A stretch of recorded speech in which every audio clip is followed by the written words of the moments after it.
2024 at 6:30 p.m. And I'll do the roll call first. Mayor Pro Tem Sonia Villalobos. Here. Council Member Matthew McGovern. Here.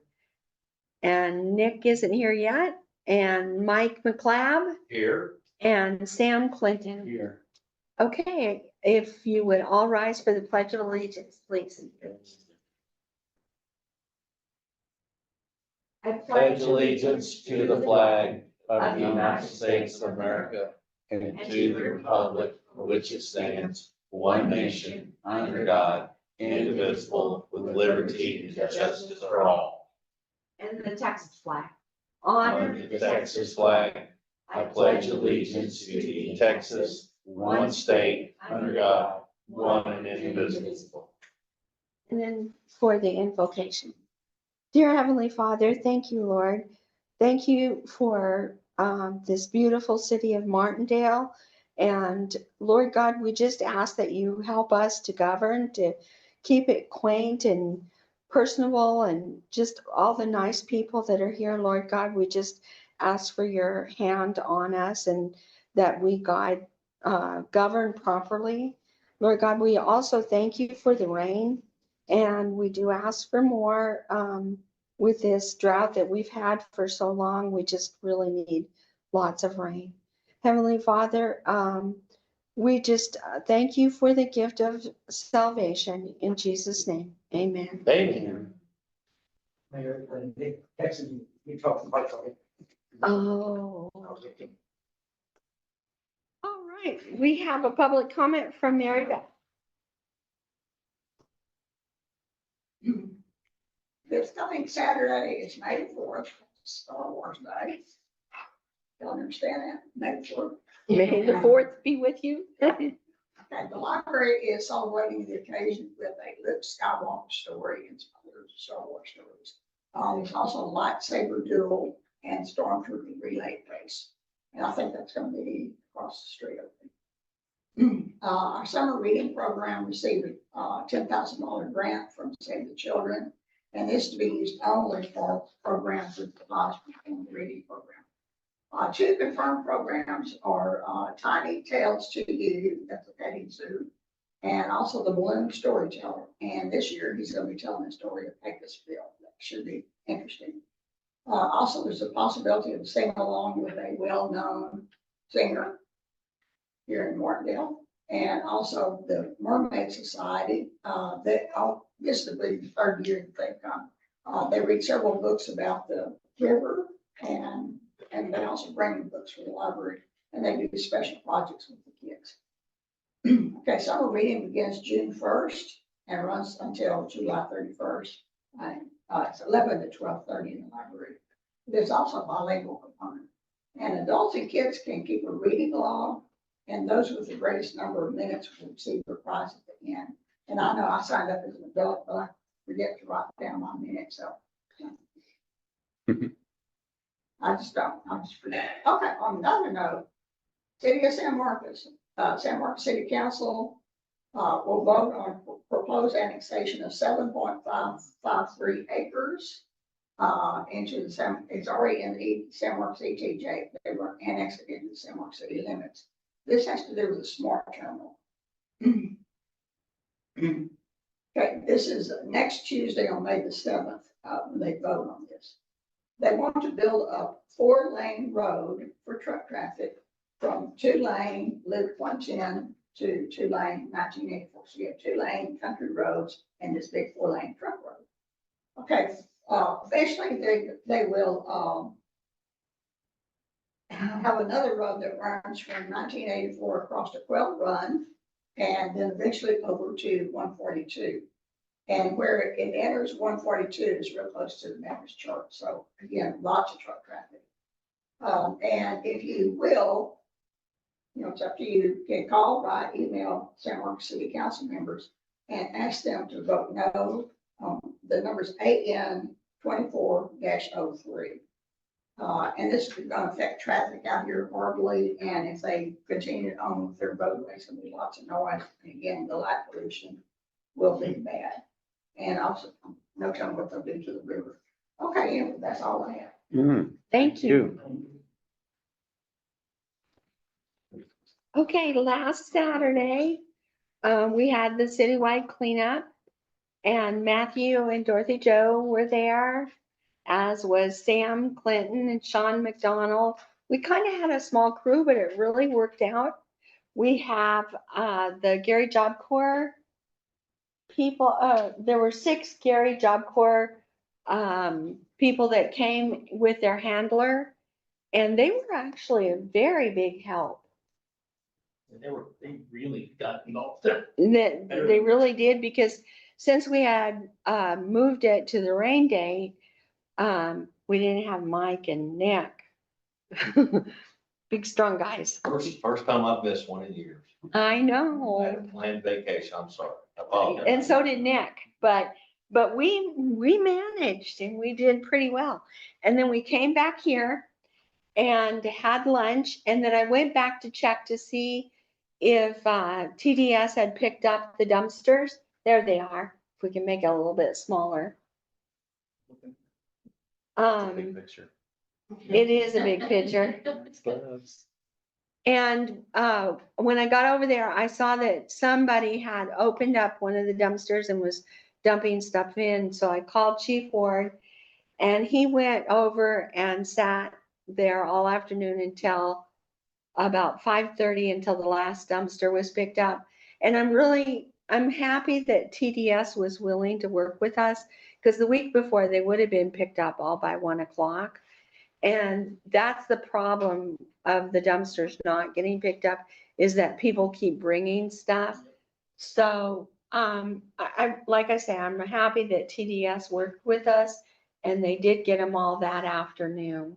Were they all So- full? They full? They were all full. In fact, this year, it's kind of different every year. They were pretty steady. They were about at 7:45, no, yeah, 7:45, just before 8 o'clock. I got there and I was the first one, and I called Sam in a panic and said, Sam, where are you? I'm here all by myself. And he says, I'm almost there. And so we only had about 4 or 5 cars waiting. And so it was just kind of a steady stream. We had 38 residents that were able to participate in the cleanup, and there were a few of them that came numerous times. The one pickup that came about 10 times was from where Nick, at the address on 1979, that he had helped go clean them up. So I was really glad about that, because then they kind of finished the job on the cleanup day. So next time, yes, I'm sorry, I just wanted to kind of piggyback on that, because we did have a lot of, where people were coming in, they were asking, can I come back? My neighbor has some stuff, can I help them out? And obviously, Tom Fudge did the same thing. There was a lady who came and she said, I have a freezer. I can't put it in my car. And so I believe Tom went and helped. And yes, so I was very, very pleased with the people that came out and asking, and really, they wanted to help their neighbors. And they did, like I said, they did come a number of times. And so that just, that was gave me a good. good feeling.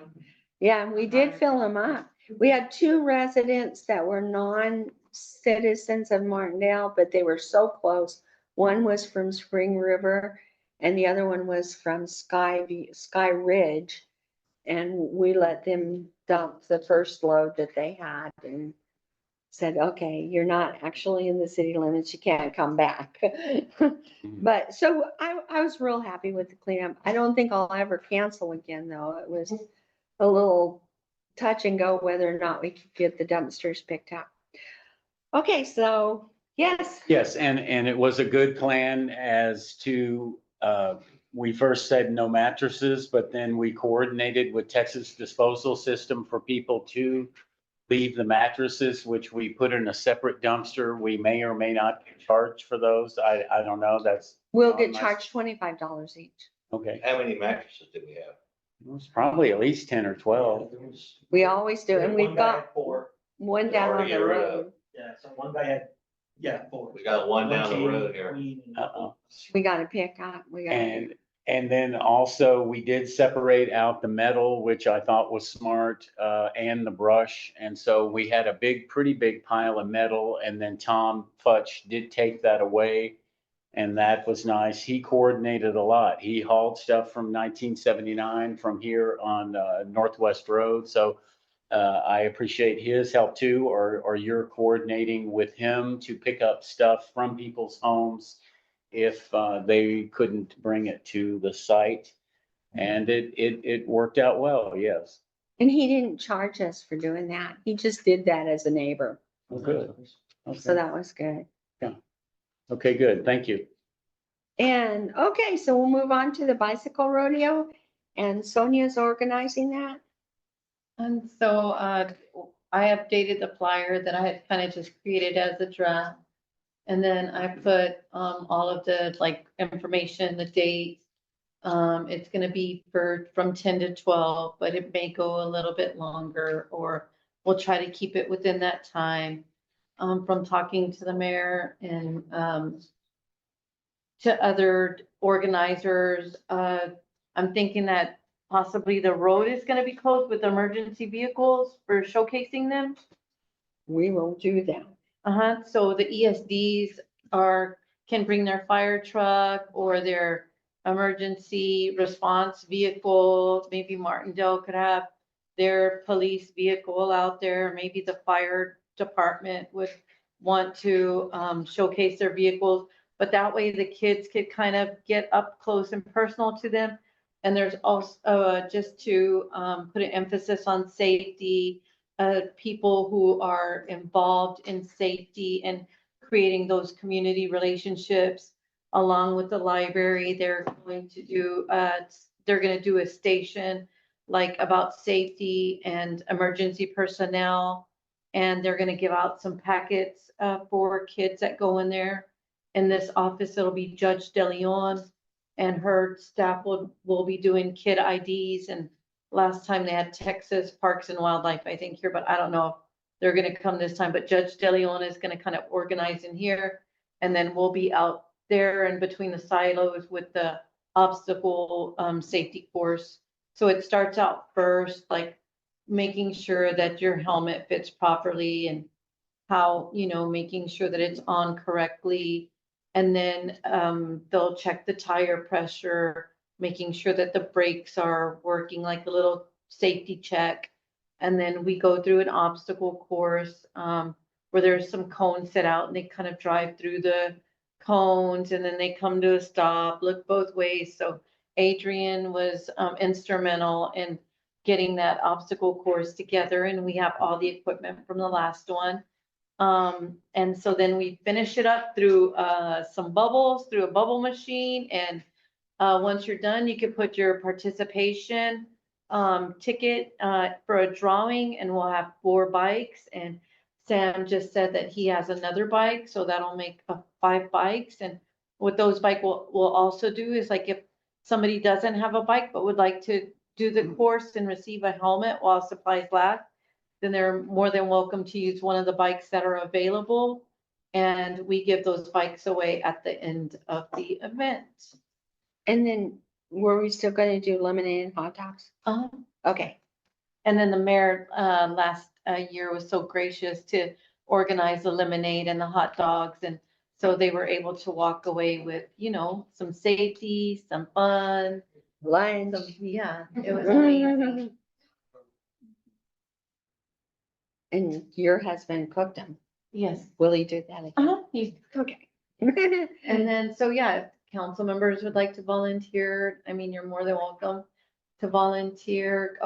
We'll need, like last year, we had adults at every safety station.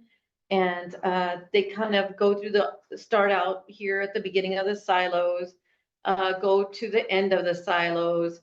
They turned left all the way to the stop sign. Adrian, did they go to the other stop sign and then turn around? Or? Yes, that's right. So they did a T Uh-huh. going between the silos, then onto Austin Street to the right, and then do a U-turn right by the police station up to the stop sign on what is that street? Jennings. Jennings. Mhm. Right before going onto Jennings, they turned back onto the silos. And that seemed to work, pretty well. And you have everything kind of like going there on the silos. You have it's kind of bumpy. There's some pothole, some holes, there's some, so it's kind of like riding on the streets of Martindale. So it's like, Except for Lockhart. So if you know anybody who has kids, grade school kids, and that'll start be a spreading fun the word. day. Mhm. Yeah. So that's May 18th. Okay. Oh, and then, our city attorney is so graciously offered to, he is going to donate a bicycle. Yes. We have So 4 weird. bicycles, right? Yeah. Mm-hmm. Mhm. 4 bicycles we're gonna give away. Yeah, it's our city attorney, Carlton Carl. We have, Mikey, Mikey Zavala. And then our family is buying one. And so that'll be the 4, and Sam, just said that he has one. Ooh, 5. Wow. Well, thank you. This is gonna be fun. It won't be fun.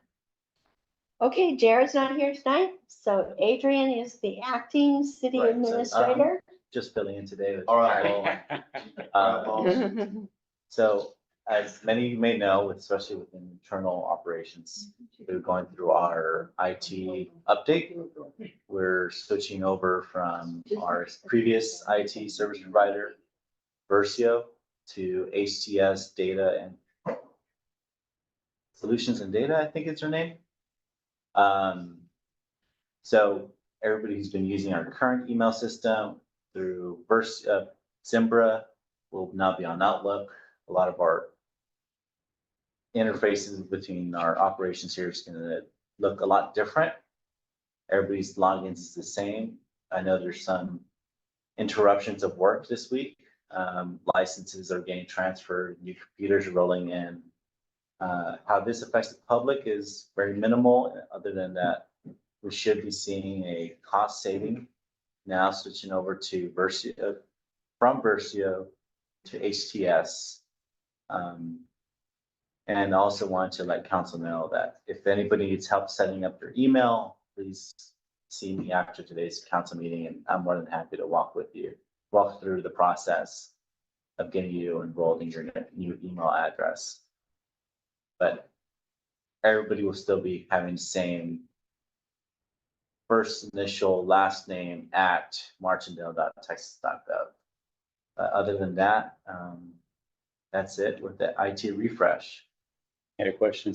Yeah, I know in the past that the library does provide Wi-Fi, but hasn't there been some connection between the city and the library in terms of any overlapping or interfacing with the use of Wi-Fi? No. Okay, Never. so they're completely independent. Correct. It's just if you say you're in here, you'll hook onto the Martindale Library as a guest. Okay, But as far as city staff, we're on our own system. okay. Okay, good, thank you. We do not share any kind of networks. Okay, thank you. Any other questions? Okay, moving forward.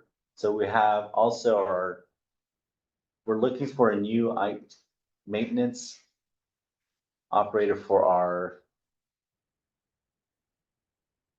Treatment. plant. treatment plant, at least not for operations of the lagoon systems or treatment of the water, but actually the grounds. This past Monday, we published a RFP for a new contractor to just keep the grounds. Our last contractor, every time we'll do a mowing job, was about $1,250.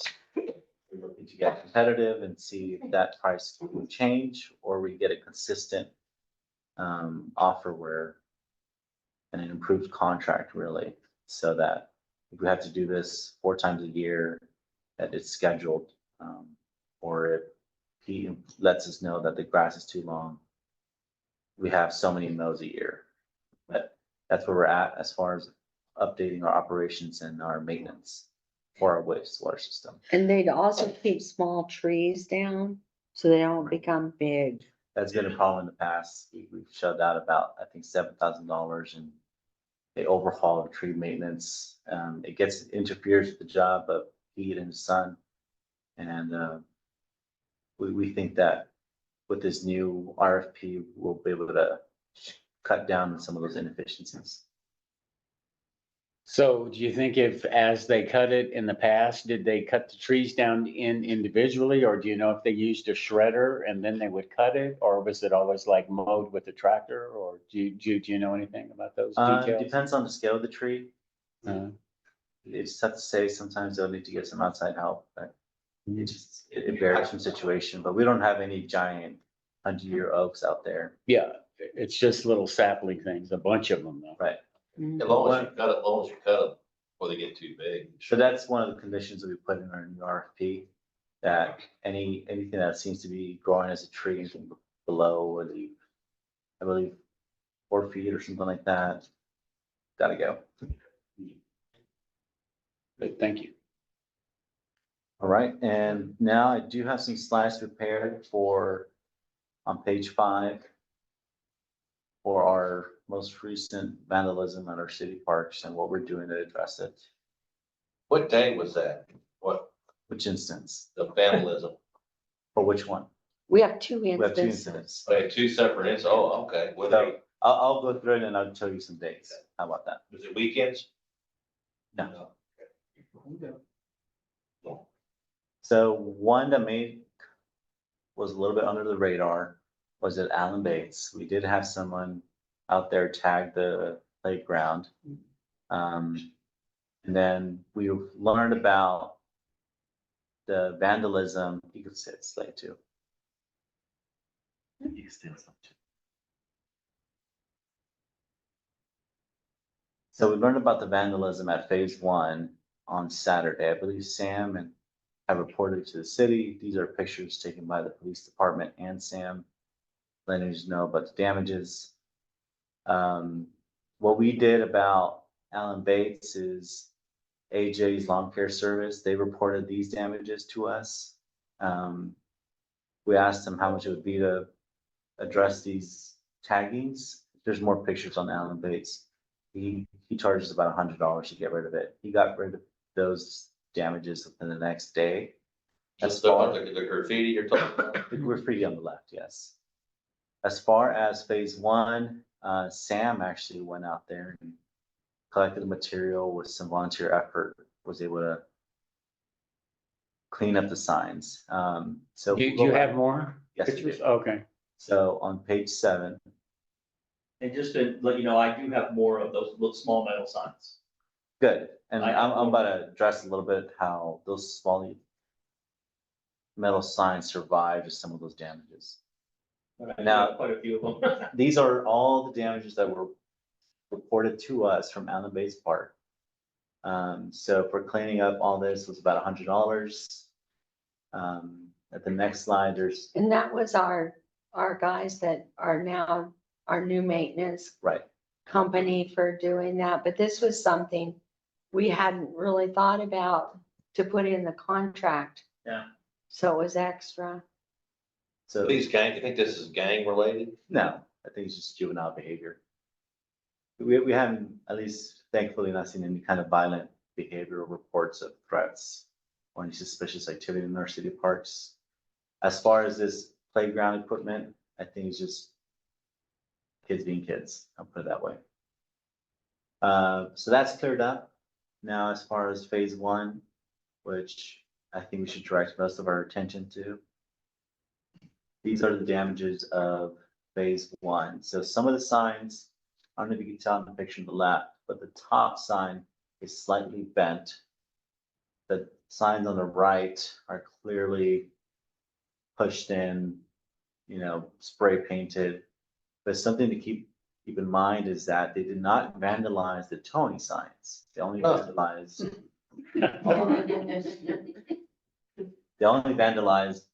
the paper parking. They don't like paid parking. Right. It's their own way of protesting against some of the policies in the city. Well, now we have to pay more money. Yeah. The next slide is the results of Sam's effort to clean these signs. Good job there. So the signs on the left, both ends are the metal signs. You can tell on the sign on the right, it's slightly bent, but legible. You can still see the QR code, you can see the numbers on the sign.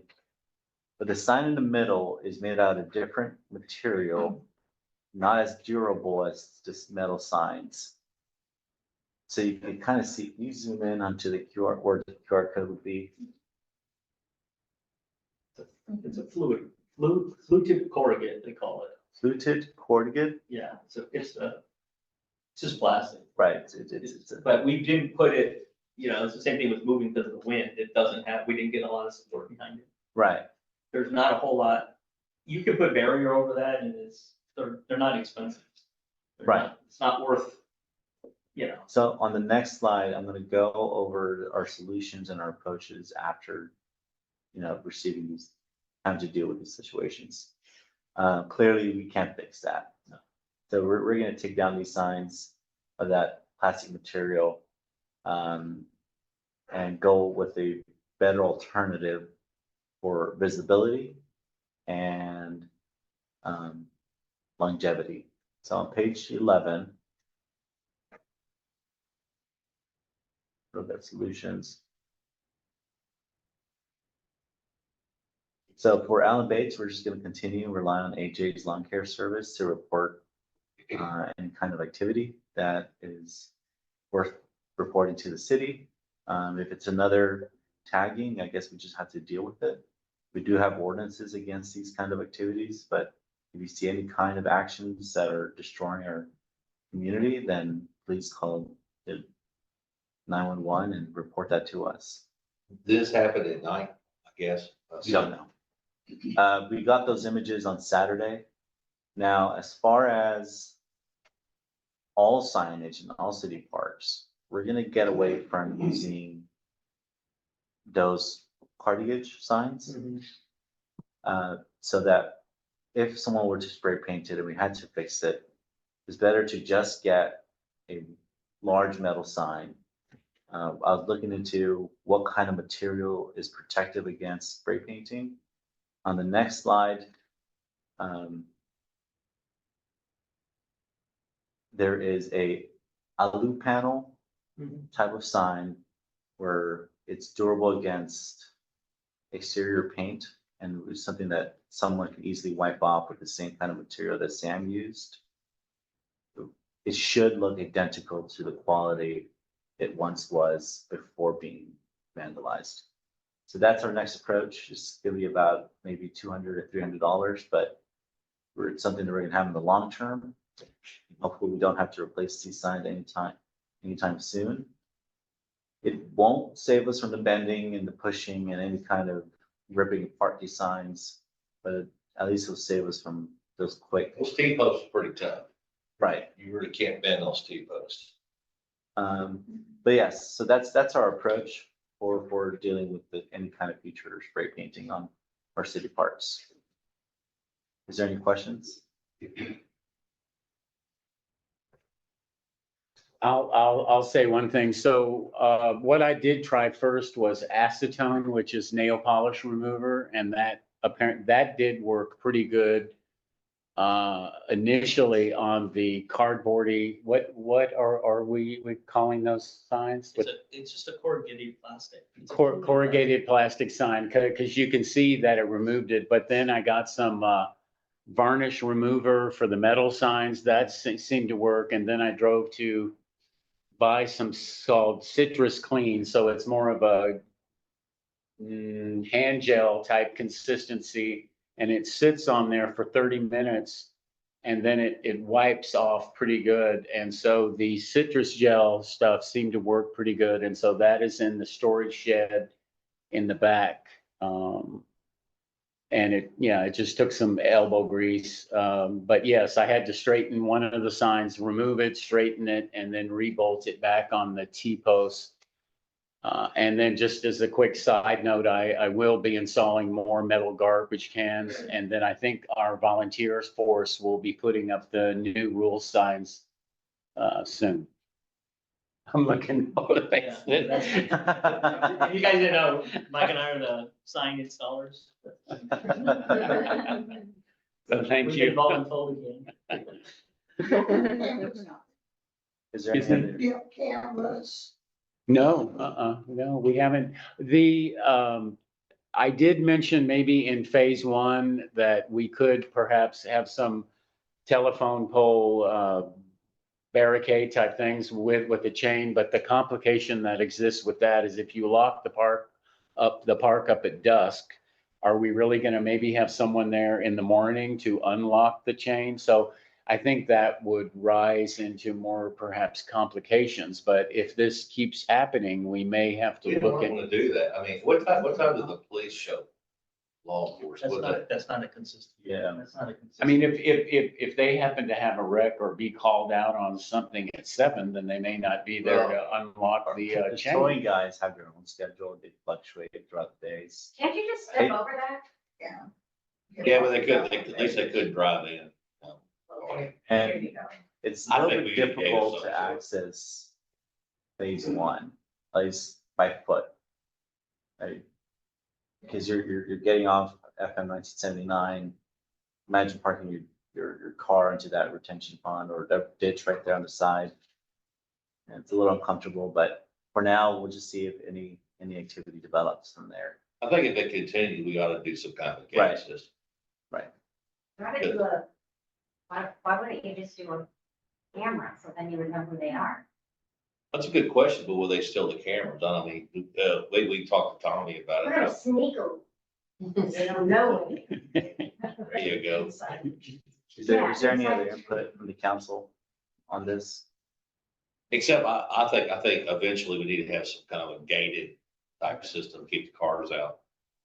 Because most people like that if they can't drive up to it, they're gonna go on by. I guess, I'm no expert. Well, in phase one, you wouldn't just have to put a gate up where the driveway is because there's an open gap on the right side, which is this undesignated access road that's been there grandfathered in for the people that have to go to the lots behind there. So they go up that gravel road and then they could turn in, but to block that off wouldn't be bad. We would just install a few cedar posts.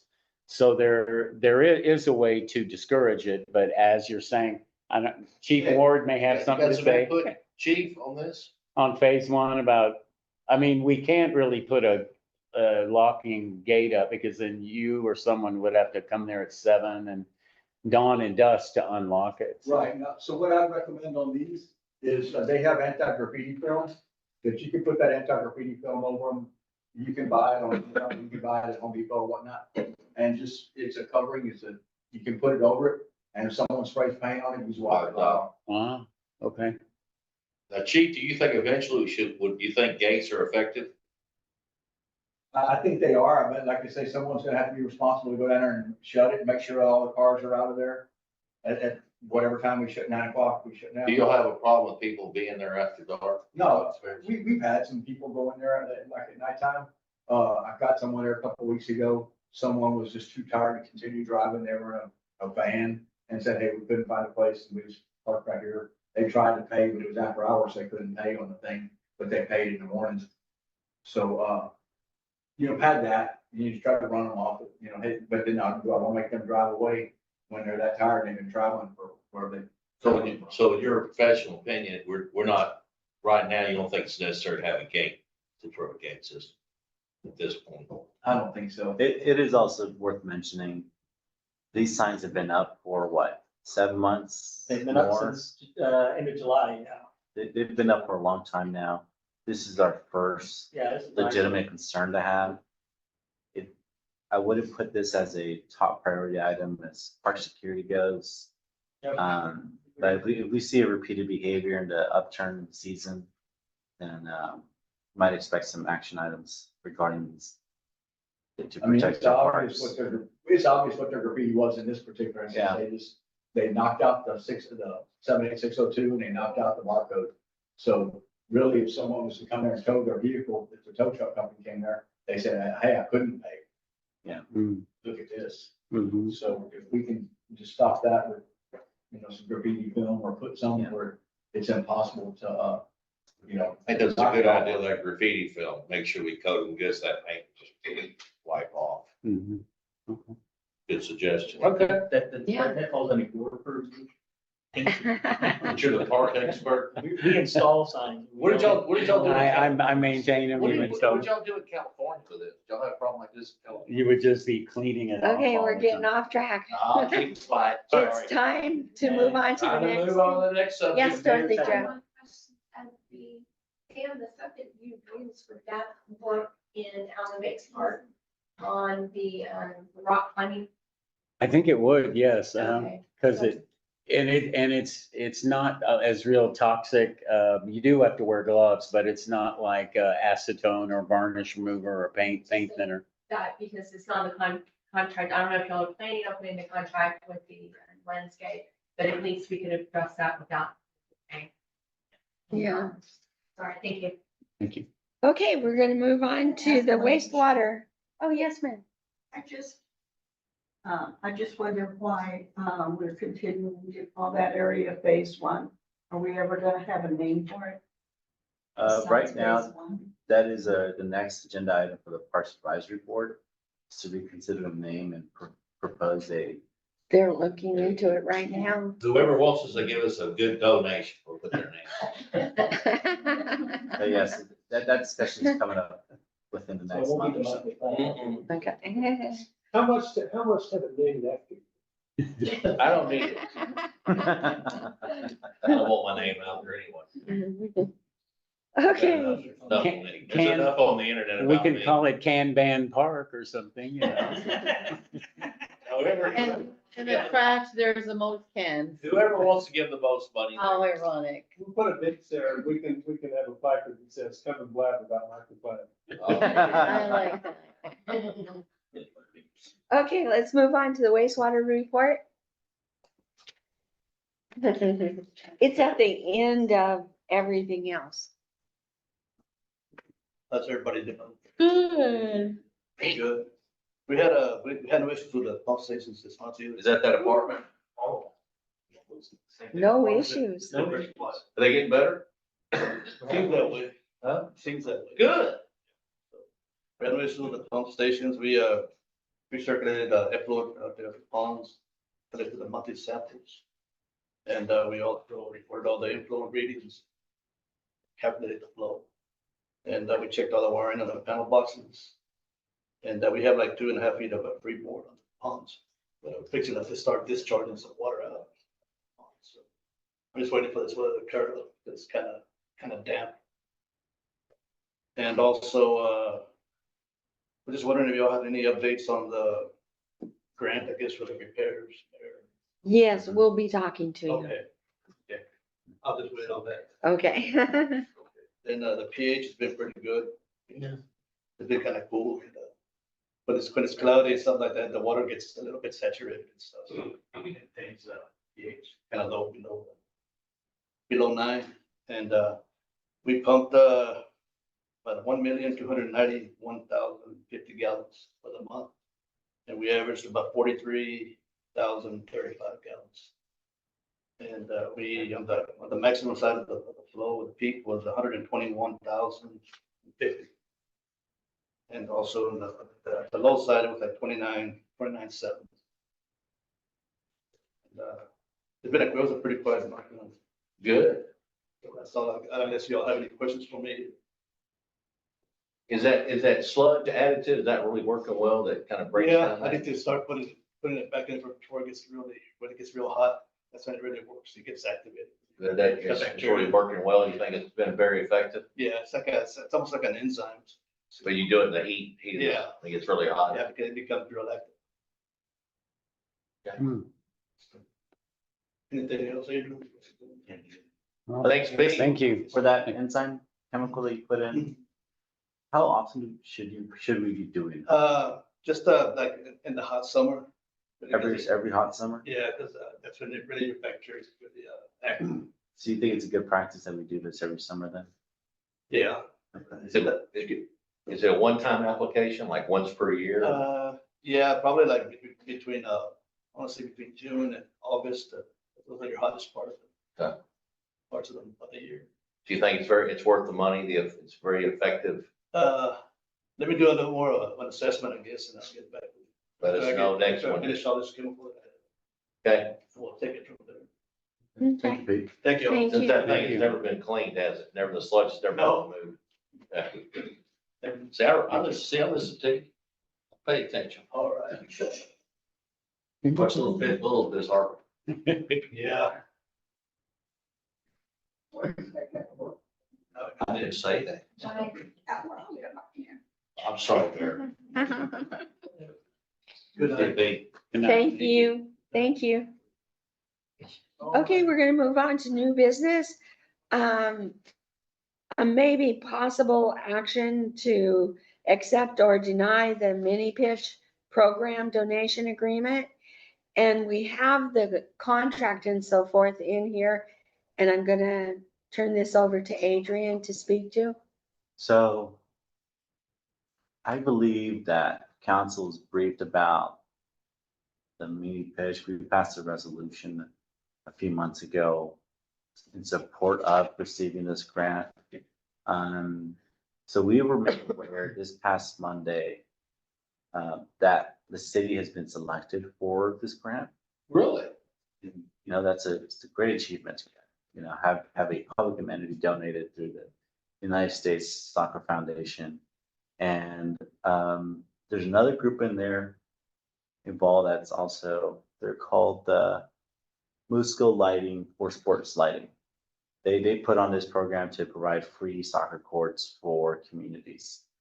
Now, this was not made known to us at the time, but there is some factors to consider when receiving this grant. It's not a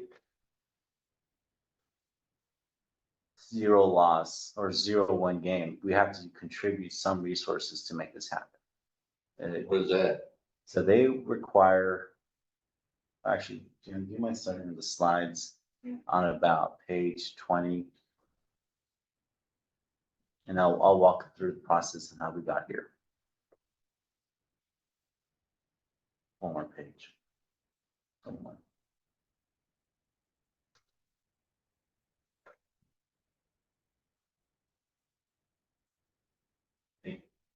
So can you start the next slide?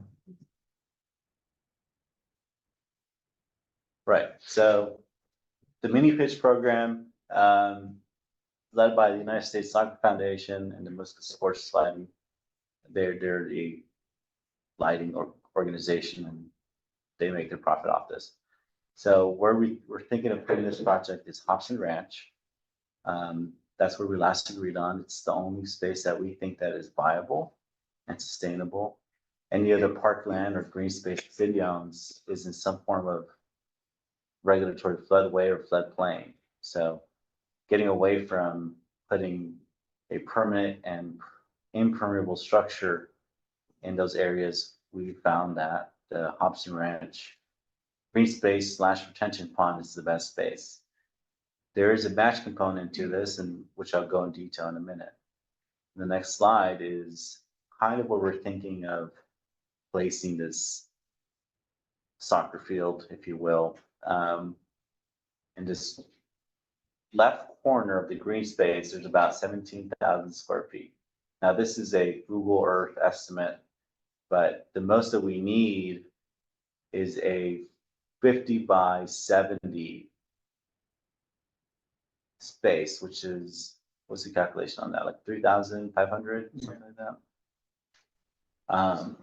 We have well enough space to put even the largest design that the program has to offer. So on the next slide, goes over to the dimensions that we can do. Oh, no, this is about how much they're contributing. They're contributing about $100,000 worth of material to paint the ground, put in the light poles. In their pamphlet, they show that their light poles are, Paint the ground? well, the slab that needs to go there. Thank you. preparing it for soccer use. The lights that they provide are dark sky compliant. There's one of their brochures state that they're a neighborhood friendly organization and recognize that light pollution and polluting neighbors' yards with bright soccer or sports lighting is a bit of a nuisance. So they're very mindful of that. On the next slide, I believe is where I address the exchange component to this grant. Right. So the first requirement they have from us is that we provide a once a year for 5 years use of the park for free. Not that we're charging for it in the first place, but that at least we close off the area for their use. I don't know if they're going to do some commercials, photo shoots, some kind of programming they have in mind in their own organization. Number two is that they require that a slab or some kind of hard surface already exist so that they can install their equipment. You know, it goes for the bleachers, the walls, the goalposts, the lighting, painting of the ground, all that. We need to provide that. Now, Now, connect. on that subject, before we get any further, there is a member of the community who offered to pay for an extent of it. Their offer was about $20,000 to $30,000. Kind of iffy on the $30,000, but they're more leaning towards that $20,000 to $25,000 range. I did reach out for quotes for concrete pouring industry companies in the area. I have not heard back, but contingent on that, if it exceeds our donation, thank you, then that's where it dies. I would not suggest that we pursue this if we have to pour the slab ourselves. But if we can get it for that $20,000 to $25,000, then there's a real possibility of making this move forward. Now, there's another factor now that council really has to consider if there's even any ambition to pursue this project. We do need to install electrical work to this field. We do need to provide an area where the construction debris and any kind of wrappings that they mentioned, that we provide a resource for them to dispose of that. It's a dumpster essentially. I don't know if TDS has any kind of restrictions for construction debris, if there is any. I don't think they're going to be tearing up the ground where there's boulders everywhere or, you know, rubbish or rubble, I mean, but that we are responsible for cleaning the area. There's a few other covenants in the agreement that say that we're responsible for maintaining in the future. We have to keep it open to the people. But these are the most glaring details as far as the policymaking decision goes that is valuable to the council. Well, I've done enough construction. That slab's gonna be the most expensive part of this thing. Now, did one time Maury said that he could get some money or? So that is, Maury is the person who I spoke to and offered that $20,000 to $25,000. But if it gets way past that, he says he can't contribute that much.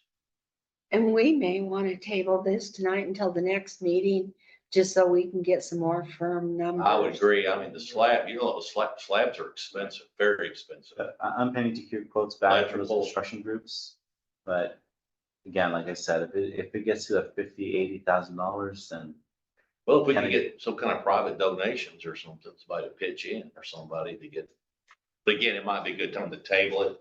We get more information. before we table this discussion, there's a few other details that I want to make sure that we're not wasting our time here at the city staff to meet with contractors to see what it costs to build this, what permitting will be like. Do we have to adhere any kind of engineering designs, given our proximity to Highway 80? So on the next slide, on slide 20, well, page 26, these are topics of consideration. That ingress and egress to the lot. They're gonna have to get on, I believe that's what is that road again? On Thomas Drive. Mhm. Oh, okay. So on Thomas Drive, they'll have to get on to the left. That might be difficult to get into. We'll have to strategize about how to access that light plane on the screen. The construction of the slab, install the electrical, permitting. And one of the big parts of this is community engagement. I don't know, frankly, how this will be received by the public. Or Hobson Ranch. Hobson Ranch. That's what I mean. They Yeah, might not want that. They may not like this project. we did get some negative feedback Imagine you did. before. And like I said, we received this notice of this grant and contract on Monday. And they're expecting a response back by May 16th. Is there any way to get an extension on that? I can ask for one, I would right now. but I did feel that that date is way too soon for us to make a fair choice. Such a financial commitment. How big is the slab? Yeah, that was just like, The smallest size you can do is 50 by That's a lot of money. 60 some. so There's no, you'll never get that covered by 2025. you got it. That's gonna be big bucks. Double. You got it. But how come we weren't told that from the onset, whenever we had this, Presentation tonight. Yeah. no? Well, he did. I don't remember, Maura indicated that he did not, he implied that it was not gonna be full concrete. They only had to do crushed gravel to get it prepped and then they would pour the concrete. That's what I thought I heard him say. So That's why he thought this 2025 was doable. Yeah, but there's a problem, guys. That's gumbo out there. That gumbo, Yeah. you're gonna have to do some kind of substantial slab. That gumbo is a nightmare to put a slab on. I mean, if you're gonna go long term, you're gonna have some issues with that. So that's where that whole permitting and engineering that we're have to consider. What's the impervious ground cover? I know we have different percentages for R1 and commercial, and so this is not really considered parkland in terms of the city's maintenance. It's Right. called green space. So do you have a notion as to about the percentage of impervious ground cover So- or what this would be labeled as? Pervious cover is determined by zoning, not by land use. That's commercial. And So that's, I was just, that's 50%. Yeah, it can be Commercial. partially commercial, partially residential. Just because it's proximity to Highway 80. Yeah. It's very close, and we know that that corridor is primarily commercial or MU. I'd be curious, yeah. That whole side, that whole corridor is commercial. That's Back to the slab. I mean, what do they recommend for as a foundation? Asphalt, concrete? They gave us two design criterias. If you're doing asphalt, it's a certain level of design. If you're doing concrete, it's a certain level of design. The more detailed conversation I had today was more about concrete, and they talked about 5 inches deep with a 2,000 PSI. Oh, yeah, you're talking about big bucks. But they're gonna try to get me a rough estimate of what that would be today. Haven't heard back from the contractor. I mean, the way I look, this is a great idea. I think it'd be great. But as a city, I mean, we're providing the land. So exactly like That's that. a lot, that's a lot of money. Real estate, especially on Highway 80, it's extremely valuable. And I think as a city, it'd be great for us to donate the land would be wonderful. But for us to absorb those type of costs, but like Kent said, pouring slabs are extremely expensive. And they gotta be engineered and. So on that topic, Mike, it's not the worst case scenario if we just say refuse to accept it, just because it's an opportunity to fall in our lap. Oh, I'm not against it. However we want to receive it, do we want to pursue this or not? But it's worth reporting to council on something like this. It is an opportunity. But do we want to put ourselves in that position with those risks? I don't know how the rest of the council, I would be willing to pursue it. However, we need to have all the facts, like Sonia said. We really need to hold the whole picture. And that equipment's great, but the majority of the cost is gonna be the slab. You know, I mean, and I mean, that's, and despite, like I said, I'm repeating myself, but if you're dealing with gumbo, man, that stuff's tricky. I mean, if you don't do it right, in 10 years, you're gonna have a slab with cracks and everything else, so it's gotta be done properly.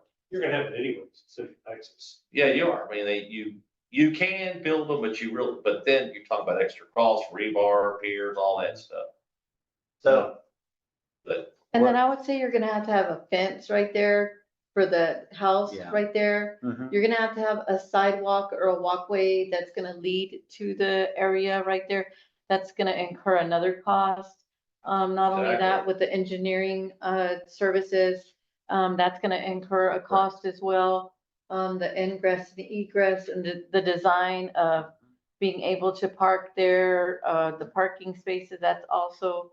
So like for me, I could like say right now, because of the facts and everything, I would say not to pursue it because it's like taking more time away from the staff and what you're doing. We do have a situation where we are having to pay that money back for that situation. And I don't see how the city, where you're gonna get this influx of money to realistically to do this. Okay. I still want to know the vote first. What's that? So should we, I think we should get a price. I'm kind Yeah, of, it's price. what I'm kind of hearing from I the still want council to. is that it's based on the value of the slab. Yeah, If even the it's slab outside is of our paid budget. for, Yeah, if the if- slab is paid for, is if there a possible notion where we could accept this? do you want us to pursue getting firm numbers? Yes. Yes, I would be for that. Yes. Get some bids. All right. But once you get bids, I mean, it's a great idea, but we need help. I mean, we're a poor city. I mean, you just said it, we're a poor city. That's gonna be more money that's gonna be utilized with them doing their job and their work. They're gonna get these bids, they're gonna do all this, and realistically, where we're at as a city right now, can we spend that type of money? Everybody's already agreed that the slab is not, it's going to be more than 25K, and with everything else. So realistically, I don't see where the money's gonna come from that. That's why I could Well, he's have already real sent- he's talk. already sent a quote out. Let's just get a bid. Let's get a bid and see how much. Well, actually, it's gonna have to be how many bids?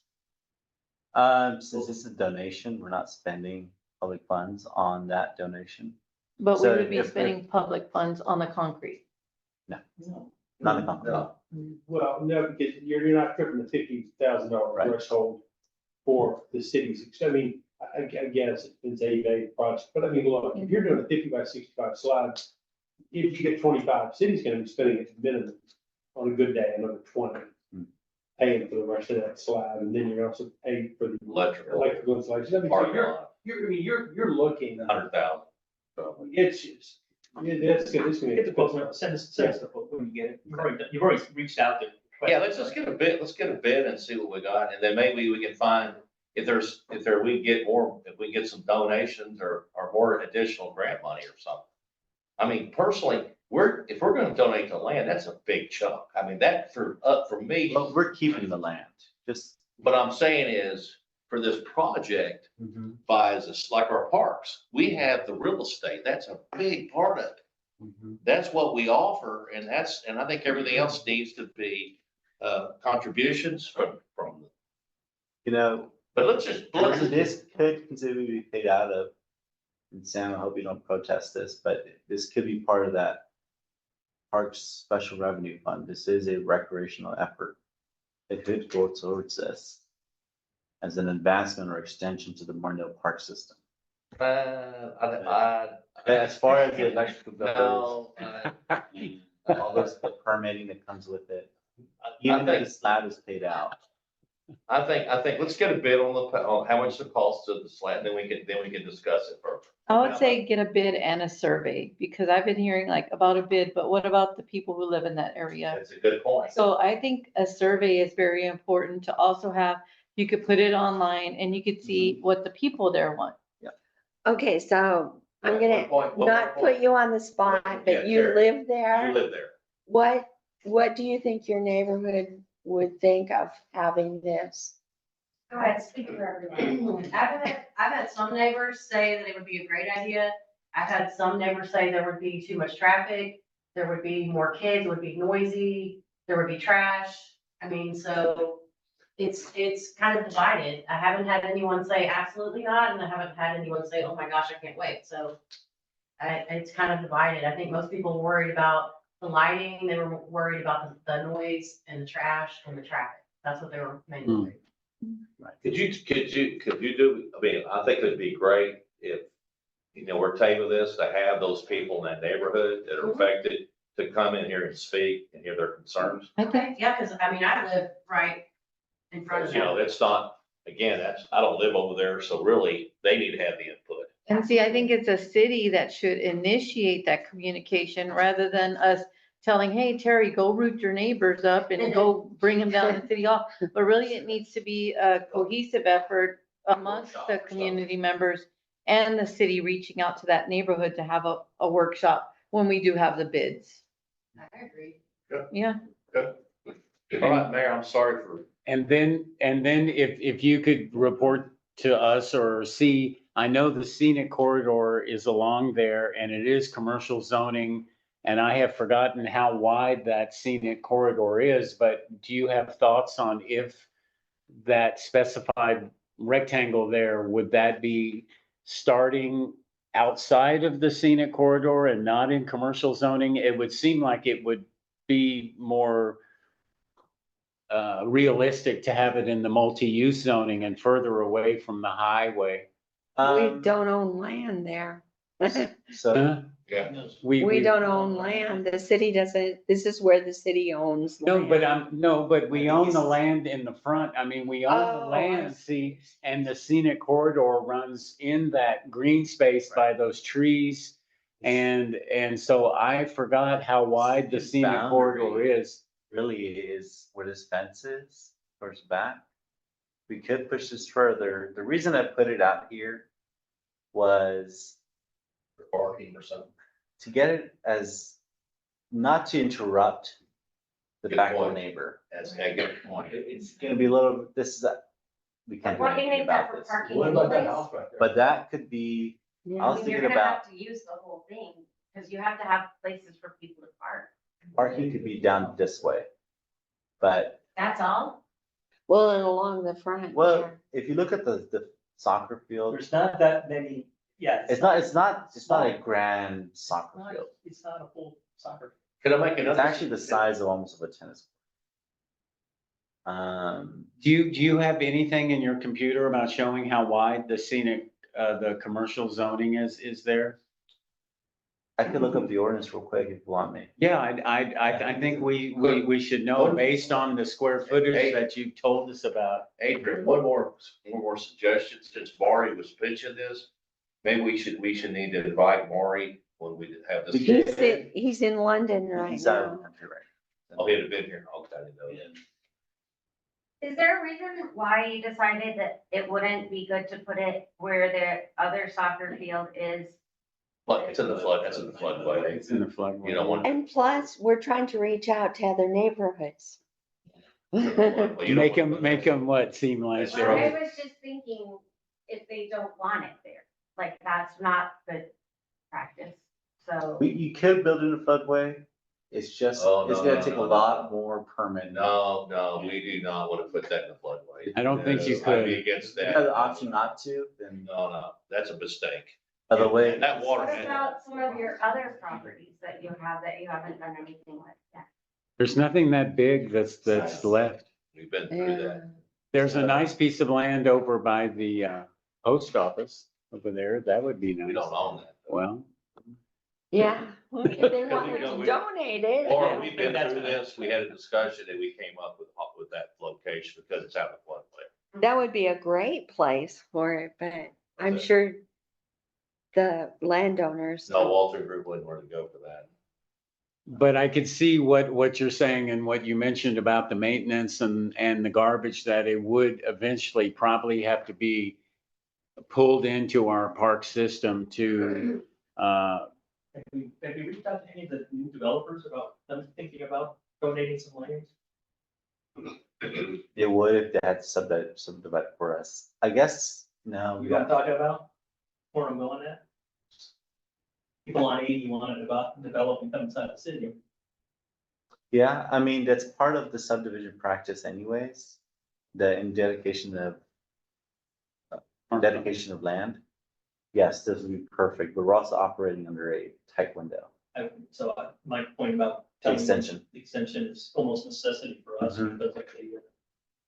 So this is the size of these courts.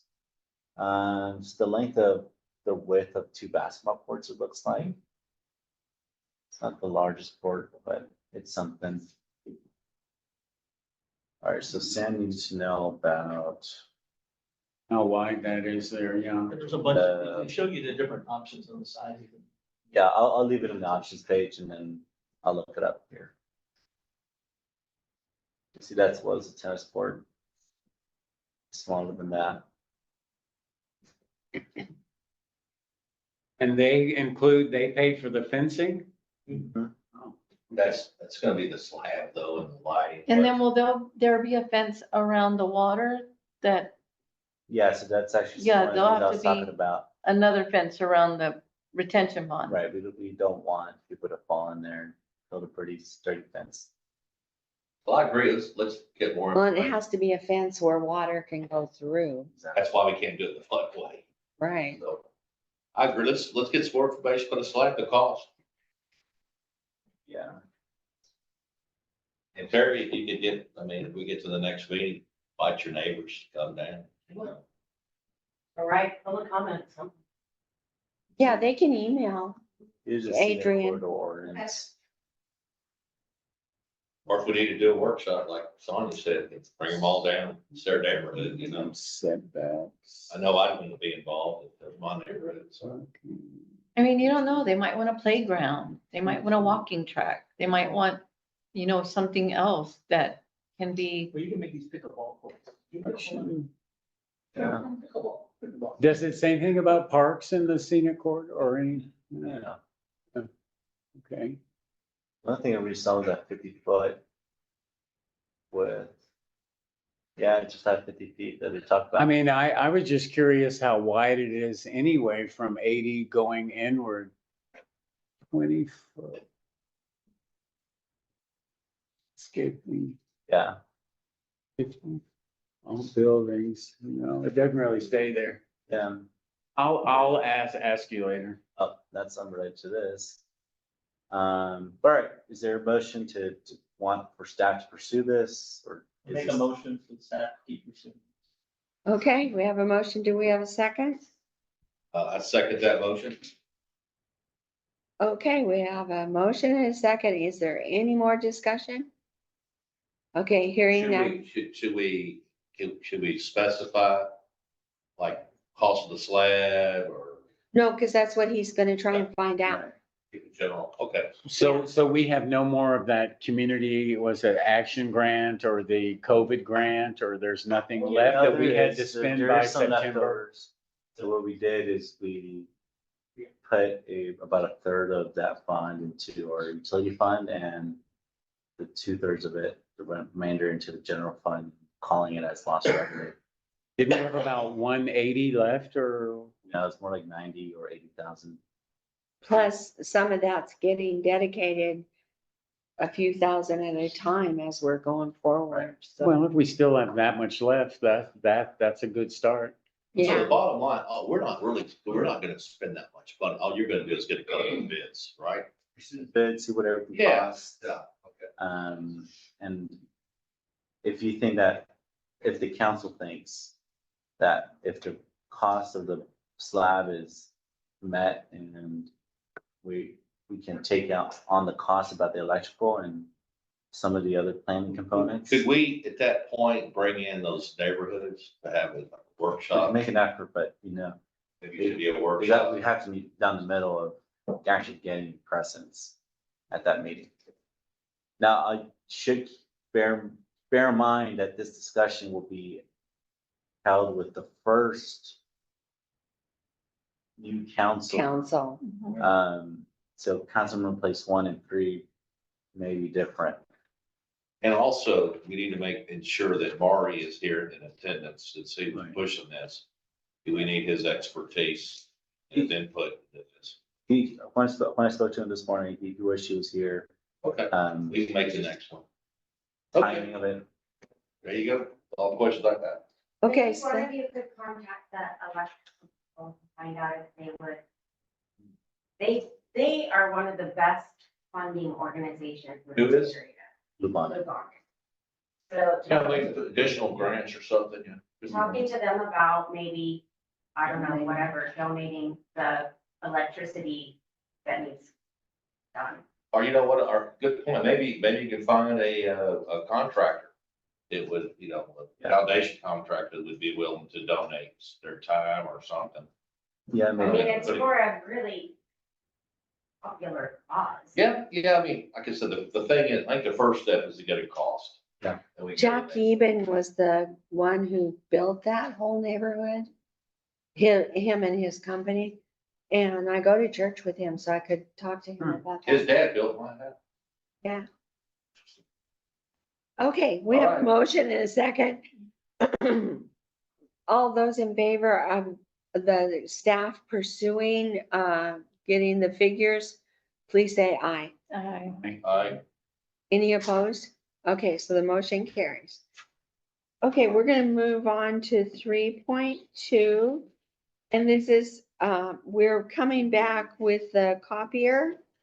And it's the very last page on your packet. If you want to go to the very end, and I'll turn this over to Matthew. Now, I apologize, we had to bring this back up, but, when we looked at all the quotes and we reached back out to Toshiba, they indicated that the folder and stapler were not included in the quote, which was Adrian thought it was, I thought it was, and I was led to believe that. And we found out subsequently that that is not the case. So it affects the numbers greatly. So I reached out to Rico because Rico did include the folder. So that now the second from the right is the new Rico. They increased the speed of the machine to a 60-page minute machine, which is much faster than the 35-page machine from the Toshiba. It's cheaper by almost $6 a month. They include more copies. And more importantly to me is they're cheaper both on the black and white and the color clips. So in essence, the Rico is less expensive than the Toshiba. So there is a flipping of the numbers, unfortunately. Right. And it's not a little bit, and I spoke to the Rico rep again today, and he said the same thing. I sent the staff, Adrian, a folder that you can buy that is $500. It's a one-time fee. That more than compensates the $75 more a month that they wanted for 60 months to put a folder on a piece of equipment. So $6,000 or $500, and basically the difference. If I also might interject a little bit on that, the city staff does really need a new The device now. folder. I Yeah, know, even our good printer now is starting to have some staining on it. okay, I'm making a motion to, select printing service vendor for the city of Martindale for Rico. so specifically the IMC 6010 is the model. ICM 6010 Rico. Okay, we have a motion. Do we have a second? Okay. Is there any more discussion? Just to be clear, so it says no on the folder, no on the stapler, so then you're gonna get a. We're gonna you're buy get an a- offline folder, so the next meeting, Uh-huh. they're gonna bring an offline folder to purchase. We may not, it will be under that $1,000 So you can just requirement, do it. but it's, It's actually the really cool, they're stand-up units, they have a tray that falls out and you just drop it. It's really simple. But like, how come for the 382, you get the folder and the stapler for 382? Mhm. On Sorry? the Rico IMC 4510, Yeah, doesn't it say yes on the it's folder? $80 more a month for 60 months. $80. Plus the machine is Yeah. bigger. And the other is the machine, it adds another almost 18 to 20 inches longer. And in an office environment, I'll tell you, when I had ours, we had two out in the front for people to, Mhm. come and self-use. Those are the ones that got hit all the time, which is what would happen here. Finishers, as a rule of thumb, that are built on the machine are not good in a traffic environment. And as you've been in over here, it's a high traffic environment. It's not good to have a finisher. Instead, they're gonna just have a tabletop machine they can put in the closet or on the rack and bring it out when they wanna use it and drop it in. And it literally is not even as big as this folder. Mhm. It's this less than this big. It comes out like this, sits on the things about this high and has a little catcher. They just drop the folding. It's much cheaper. So $500 once, or you pay 6 times that over the course. But like with that cost, if anything happens to it, it's included in the repair and you're leasing it and everything is included, For the folder, uh-huh, yeah. along with the copier. Well, the price difference, I just did it right now, it's about $4,000 some dollars. a year. If we include the folder and the stapler, at that point you can just buy another 4 Yeah, for the same. Yeah, Okay. these folders are, this is Martin Yale. This is very reputable company that's buying it. This is the Cadillac of folders. or we could just save you even more money and you could volunteer and fold. No, Right? All right. I Okay. see them doing it here, when it comes time to do the utility billing. I see the mayor and Donna sitting there patiently folding, tri-folding papers, so it. We'll save money on labor. It does take time. Okay, so we have a motion and a second. All in favor, please say aye. Aye. Any opposed? Okay, the motion carries. And then can I have a motion to adjourn? But I know I need to have one thing asked, because we're getting close to May when we're gonna have another meeting. We did talk about a meeting on the 13th, I think. Oh, yes, we put Can, out could, the could we agenda. discuss briefly about when we might have the workshop? And then the city council will start, or when could we talk about the soccer field, the next meeting, all On the that stuff? 16th, okay, yes, that's a good, thank you for telling me that. We did put out the agenda yesterday. I think, did that get emailed to the city council? No, it's not been published because some of the IT mishaps. We couldn't access our print. I am an Oh, IT I mishap. already put it out. Well, that's I'll good. second. It's still within our open meetings. Okay, so on the Monday, the 13th, Monday the 13th. we have the agenda out in the box there that we are gonna have a meeting to canvass the election.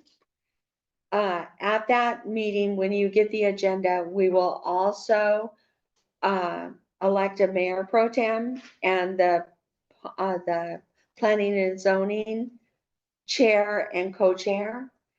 And we will honor the outgoing council member, and we'll have cake. Okay. Please attend. And then on the How many years?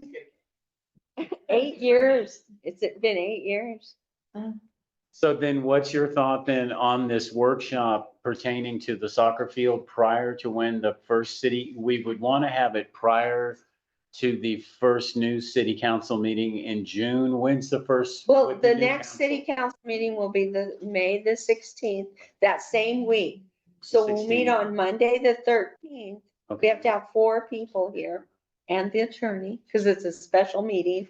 And the reason we have to do that is because the election has to be canvassed before the 15th Mhm. or on the 15th. And so we can't do it at our regular That'll be a meeting. short.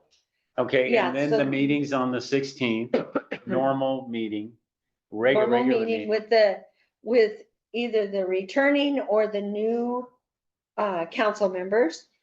It'll be a new council session anyway. And we'll get the agenda posted for that, but we will have this mini pitch on there On the 16th? on the 16th. Do you think you would do the public comment period pertaining to that prior to Well, that? let's get the numbers. Yeah, and let's get see. them a number for, We don't want to get everybody excited if we think the council's gonna vote it down. and worst case scenario, some cities do this, we could just have an administrative panel and invite the people of House Ranch for 4 hours. I'll sit here with my Just laptop come and go or something. and just have an open house about it. But even if, oh, you only have to have, when you have a workshop, if it's I mean, it could be considered a special quorum and then you, Call a notice of a possible quorum. And if you guys want to come in and sit with me here and the mayor, or if the mayor's here, we'll coordinate it that way, but on the it 16th. is very important that we at least get there. Even if the finances make sense, but if this is a project I want, why burden them with it? Do you want to ask for an extension then for the due date on this? Right, so what I'm doing is getting bids, survey the neighborhood, ask for an extension. We'll see if we can make this happen and contact Loop on it and see if they want to support us on this effort. Okay. Anybody else should be contacted, X Parks and Wildlife. Doesn't, LCRA. yeah, I knew Gary Job Corps did some concrete work, but this is a professional grade type production here because you would have to, as you say, it'd have to be 5 inches deep and you'd have to have a base of gravel and all that stuff. So it's a huge job. Okay, that's all the questions I have about the agenda. Thank you. Okay, and so if you haven't voted yet, you get one more opportunity on Saturday, 7 to 7. And that's the actual election day, so it's Saturday, not Tuesday. Do we know how many early votes have been cast? I didn't ask. Since he's asking a question about voting, may I ask a question, please? Yes. Okay, so then on the agenda for early voting, how was Mike McLeod's name left off of the ballot and her name spelled wrong? If the city has to sign off on a ballot, and who signed off on the ballot? For ballots, it's approved amongst the county and myself.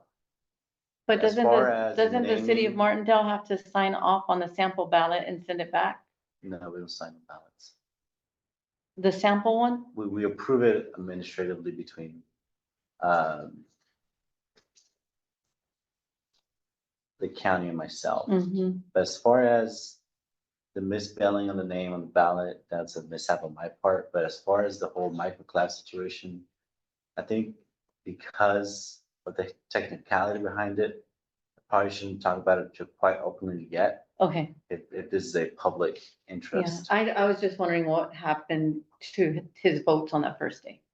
That's all. Okay. Thank you. You didn't get to go first.